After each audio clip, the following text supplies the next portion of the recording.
Welcome back. Now we take the headlines for this morning. Now, Food and Drugs Authority denies releasing a list of registered products as reported on some media platforms. 4 illegal small-scale miners perish in a pit collapse in Akango, and Akango is in the western region.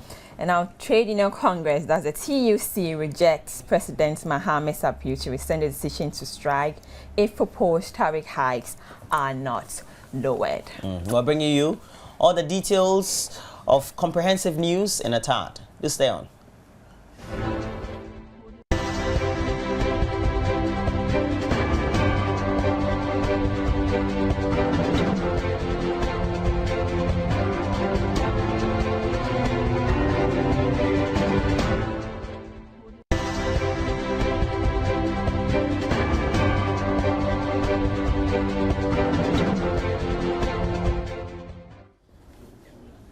We start with politics, and the General Secretary of the New Patriotic Party on Wednesday, in a press statement, announced that guidelines for the party's internal elections due to commence on November 1, 2013 and ending on March 1, 2014 will be issued Friday, October 18, 2013. According to Sir John, known by his real name, Kwejo Uswefriye, it has come to the notice of the national headquarters of the NPP that certain constituency and regional officers had issued their own guidelines for the impending internal elections. Well, the party is also asking all party officers to suspend such actions in order not to jeopardize the exercise that the party intends to undertake. The statement continued by giving details of his election calendar. What was left unanswered, however, is the date for the election of the party's presidential candidate for the 2016 election. Well, you can read the full statement on the official website of myjoyonline.com. Now, the Economic and Organized Crime Office, ECO, will soon commence full-scale investigations into the activities of waste management firm Zoom Lion, RLG Communications and other services providers under the Ghana Youth Employment Entrepreneurial Development Agency, that's GIDA. ECO has meanwhile confirmed it has so far questioned 12 officials indicted in the GIDA investigative report and is holding some of them. President Mahame's first announced the interrogation yesterday. It forms part of recommendation by a ministerial committee which investigates allegations of corruption following a serialized report of Joy News over dubious contact the state employed agency entered with some services providers. Executive Director of ECO, Mote Akpadi, has told Joy News dockets for persons acted in the report would soon be sent to the Attorney General's Department for prosecution, adding that the investigative team will leave no stone unturned. Meanwhile,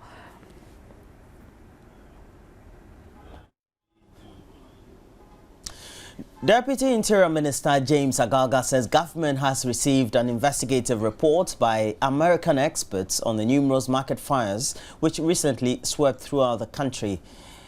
Agalga told Joy News that experts from the ministry were studying the report before forwarding it to the president with certain recommendations for implementation. The deputy minister said the American expert, after collating the evidence, went to the United States to add finishing touches to their findings before sending the report back through the American embassy. We've not received the report, we received the report not too long ago. He's been quoted as saying, but could not readily tell the date the report was received. He was, however, certain it could come out in the next few weeks.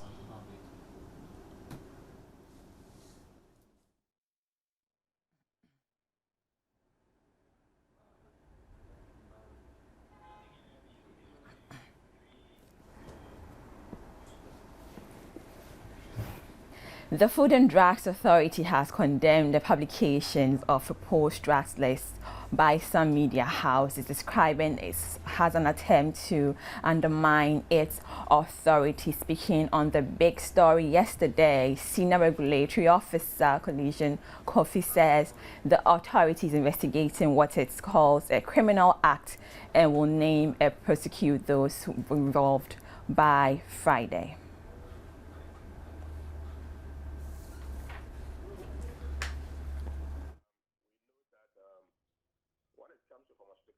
People can go to whatever length they want to go to discredit the regulatory authority based on their own selfish interest, because research shows that pharmaceutical crime is very lucrative.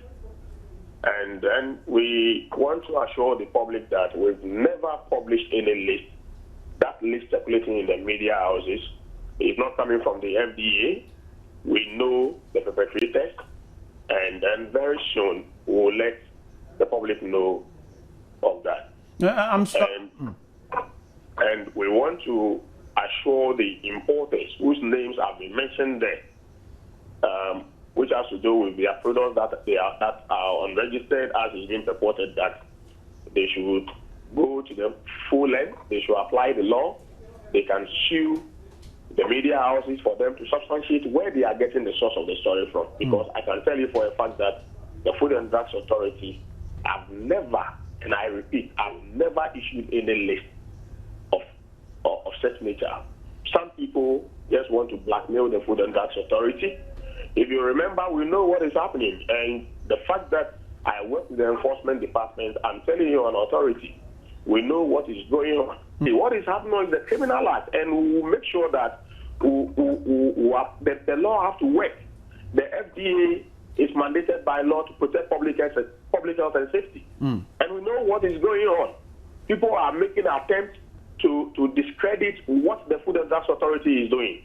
And we know that our activities that we are going now is trying to expose people who want to bring in substandard fake medicines, spurious medicines onto the Ghanaian market just to sell to ordinary Ghanaians.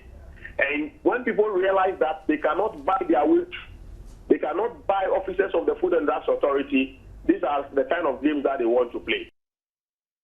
University of Ghana Business School. 4 illegal small-scale miners died on the spot, whilst 3 others sustained serious injuries when they were trapped in a pit which caved in at Akango in the Nzima East district of the Western region. The tragedy has, however, seemed to have been of very little deterrence effect on their colleagues, as illegal small-scale mining activities were said to have resumed close to the area where the first accident was reported to have taken place. William Benjamin Peters has filed this report from the Western region. The 7 were trapped at about 9 a.m. whilst working. Rescuers managed to pull all the 7, but 4, 2 males and 2 females, were already dead, whilst 3 were in critical condition and were rushed to the Ikwe hospital and have since been treated and discharged. The dead are 34-year-old Ebela, who hails from Jawihwaf, 19-year-old Enyama Kujo from Duale, 26-year-old Kwao Amangala from Akusunu, and 21-year-old Nakoko from Ehumazuazo. What was left at the site were belongings of the illegal miners. In spite of the accident, some illegal small-scale miners were still at work. Akango is a farming community in the Nzima East municipality of the Western region with a population of about 2,000. Majority of the community's population engage in galamsey despite its dangers. Ajima bia ni wo nti omo wo krom ga omo so yi a said o mbenye bi ahwe won ma na anye bi ahwe won ankasa ho. He insisted if galamsey is legalized and properly regulated, accidents can be minimized. Osofutua is the father of one of the illegal miners who died. When we college but not to college munawi and also said obey ajima kakra wa uminu. The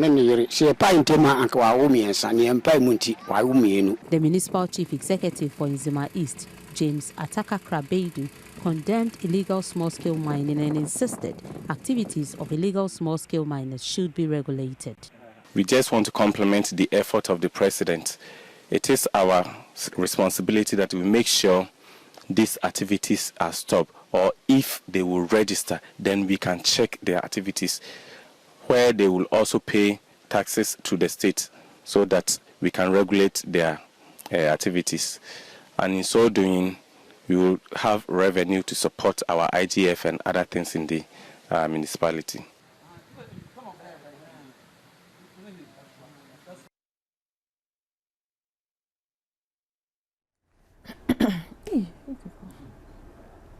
Now, organized labor has refused President Mahama's appeal to stay its 10-working-day ultimatum to the Public Utilities Regulatory Commission, that's the PURC, and the government to cut utility tariffs by a third or face a nationwide strike. General Secretary of the Trade Union Congress, Kofi Asamoah, told Joy News that the decision to reject the plea was taken at a meeting attended by various labor unions on Wednesday. Organized labor, he pointed out, rather wants government to impress on the PURC to stay put up the implementation of the new tariffs, whilst lasting solution is fine to the problems of the technical committee.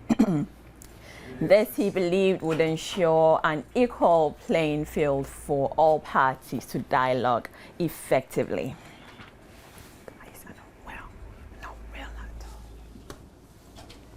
Effective 2014, the harvesting and export of rosewood will be banned until further notice. According to the Minister of Lands and Natural Resources, Alhaji Inusa Husseini, the ban has become necessary because of the looming environmental crisis from global warming as a result of the alarming rate at which the species is being felled.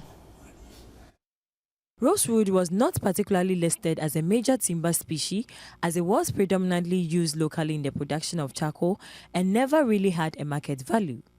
Recent pressure from the international timber markets, mainly from Asia and other destinations, have however resulted in an explosive, illegal and well-organized system of unsustainable chainsaw activities targeted at the species.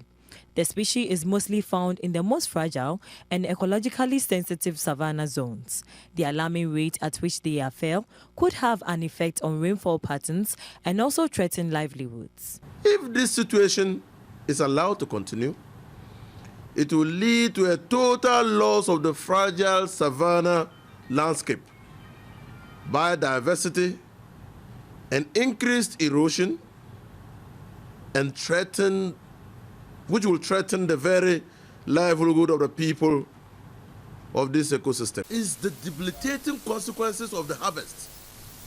Look at global warming. Look at the vagaries of the weather. Look at drought. And we're harvesting the rosewood. When will rosewood come back to protect the fragile ecological zones? The Minister of Lands and Natural Resources, Alhaji Inusa Husseini, said the ban was necessary to save the environment. So we are being motivated. Cabinet was motivated not because of the money, not for economic reasons, but for environmental reasons. We are going to intensify the monitoring, our monitoring and supervision jurisdictions to ensure that they comply. The minister stressed there will be effective monitoring in areas prone to illegal harvesting of the rosewood to ensure the ban is respected. He further added his ministry will not grant permits to timber operators in the country to export the species until further notice. Matilda Wemega's report for Joy News.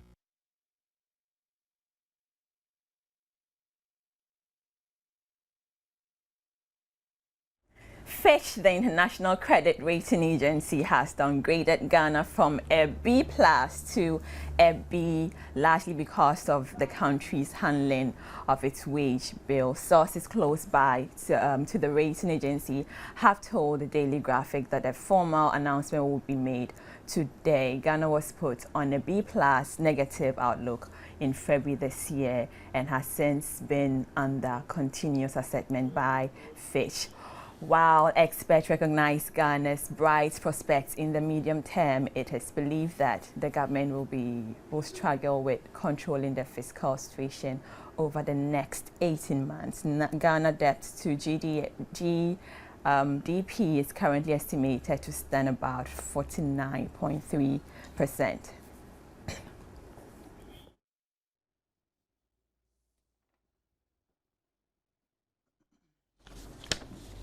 We turn our attention to the roads, and 506 people died as a result of 3,719 motor accidents which occurred between July and September this year. According to the figures from the National Road Safety Commission, 5,640 vehicles were involved, and Greater Accra was the region with the highest number of cases.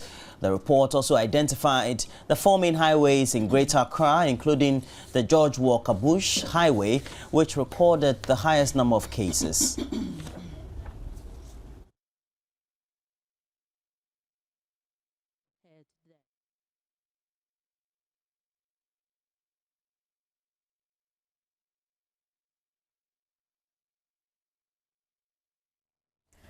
We're looking at the headlines again now. The Food and Drugs Authority denies releasing a list of registered products as reported on some media platforms. 4 illegal small-scale miners perish in a pit collapse in Akango in the Western region. And the Trade Union Congress, that's the TUC, rejects President Mahamad's appeal to rescind the decision to strike if proposed tariff hikes are not lowered. Well, we'll have to give you details of what is coming up next in sports, but please get interactive. We have our social network page on Facebook. It is Joy News on TV, and also get interactive through the short code 1760. Yeah, we'll be right back. Okay, just stay on. We'll be right back.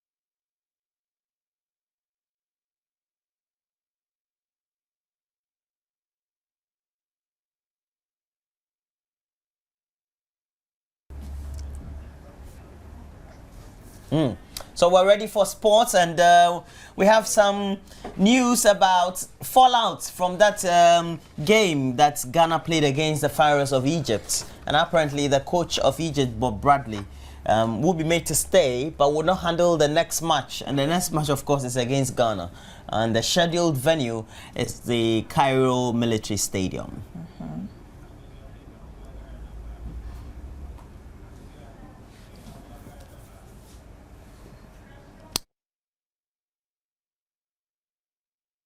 We take the goalkeeper of the senior national team, the Black Stars, Fatal Dauda, has received immense praise from a section of the Ghanaian football fraternity for his exploits in the Ghana-Egypt World Cup qualifier played last Tuesday, but for a penalty that was converted by Mohamed Abutrika for the Pharaohs. Fatal Dauda would have kept a clean sheet for the Black Stars. Ex-Black Stars captain and goalkeeper Bukari Damba had been assessing Fatal Dauda after the 6-1 drubbing at the Babanyara Stadium in Kumasi. It wasn't bad, even though he had some few issues with the long balls and crosses here and there, but he didn't play in isolation. He had a back four who really covered his back. We had the experience of Michael Essien, which manifests itself very, very much in the game. So I believe that with the cooperation and the coordination between players and their functionalities, it is always going to work well. But sometimes one mistake can always cost the team. Let us assume that there was a situation where he misjudged and came out and lost the ball in that process. If the Egyptians by chance had scored that goal, it would have been a problem. So sometimes, even though he played well, but we always want to make it better. We are not always out here to criticize or to condemn, but we always want to make it better. When the player makes the mistake, you find a way of correcting it and making him a better player. And I believe that Fatao can do better. So with the inclusion of the experienced hands like Richard Kingston I'm talking about, it put him a little bit on his toes because there was more competition. Now, following the results of the Ghana-Egypt game, which puts the North Africans in a very tight situation, there's controversy brewing in Egypt over whether head coach Bob Bradley should be maintained or sacked. The Egyptian Football Association seems to be at a loss because there will be an early release clause of about $350,000 to pay should Americans be sacked. Will not sack Bob Bradley after his side's 6-1 defeat by Ghana in yesterday's World Cup playoff in Kumasi.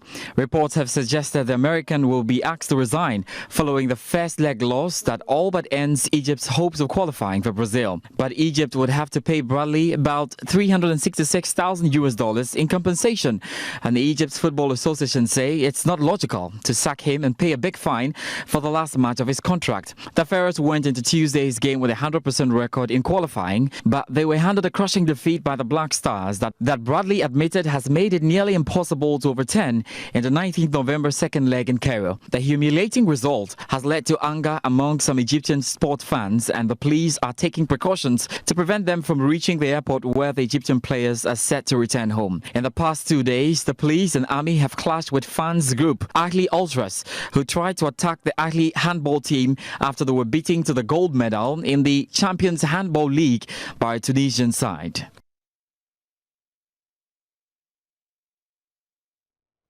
Well, so there's more fallout from the weekend qualifier, and the Nigerian Football Federation has alleged the Super Eagles were subjected to some level of attacks after their World Cup qualifier against their Ethiopian counterparts at the capital Addis Ababa over the weekend, and the matter has since been reported to FIFA, but Ethiopia is yet to accept or deny the allegations. Says it will investigate Nigeria's claim fans attacked their team bus after the country's World Cup playoff in Addis Ababa on Sunday. Nigeria said midfielder Nosa Ikeibo was injured when the bus windows were shattered as the team left the stadium after the 2-1 win, and they have reported the incident to FIFA. Newly elected Ethiopian FA President Junidin Basha said he saw reports that Nigeria's bus was attacked and a player was injured, and will work with security forces to investigate what has actually happened and hopefully respond soon. The two teams will meet in Calabar for the second leg of the playoff on 16th November. One of Europe's football grandest club has a new owner. We're talking about Inter Milan, with an Indonesian billionaire shaking up the established order in Italy's Serie A. I guess it will be a league also to be overtaken by a lot of billionaires or millionaires in the next few years. Tycoon Eric Tuhir is only the second foreign owner in the Italian First Division after acquiring a 70% stake in the three-time European champions Inter Milan. He has added Inter to what is fast becoming a comprehensive sporting profile after becoming the first Asian to own a stake in an NBA team as part of a consortium which purchased the Philadelphia 76ers in 2011. A very interesting, I feel they're very good news for Italian football as well.